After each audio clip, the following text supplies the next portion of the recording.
An Oklahoma legislator has filed a bill to prohibit healthcare professionals from providing gender transition services to people under the age of 21. So we're not even talking about minors anymore. We're talking about adults. 18 to 21 will be included in this as well.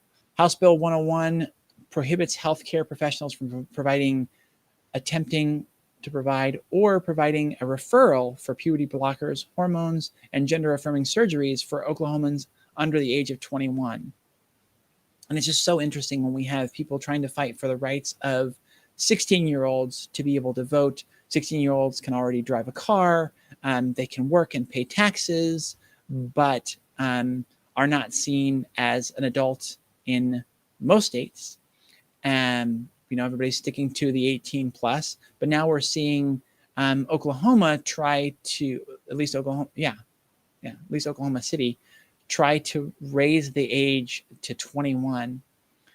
It's irresponsible for anybody, this person says, irresponsible for anybody in healthcare to provide or recommend life-altering surgeries that may later be regretted, Olson said. May later be regretted. May. We know there are some people who undergo the gender transition process and later identify as their biological sex. Performing irreversible procedures on young people can do irreparable harm to them mentally and physically later in life. And again, of course, this is ignoring all of the evidence that providing gender-affirming care doesn't necessarily involve surgeries. In fact, it's incredibly rare. There is very, very little evidence of people wanting to detransition when they're allowed to make the decisions for themselves. In a 2015 survey of nearly 28,000 people conducted by the National Center for Transgender Equality, 8% of respondents reported detransition, and 62% of those people said they detransitioned temporarily. The most common reason for detransitioning, and we've covered this before, according to the survey, was pressure from a parent, while 0.4% of respondents said they detransitioned after realizing transitioning wasn't right for them. And there's a lot to be dove into there as well about transitioning not being right for you. It's a long process. It's very difficult.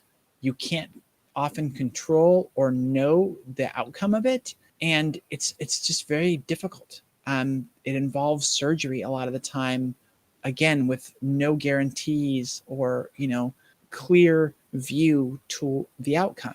So transitioning isn't right for a lot of people who are staunchly trans and staunchly binary trans, where they're like, I'm a woman who was born in a male body and medical transitioning is not right for me.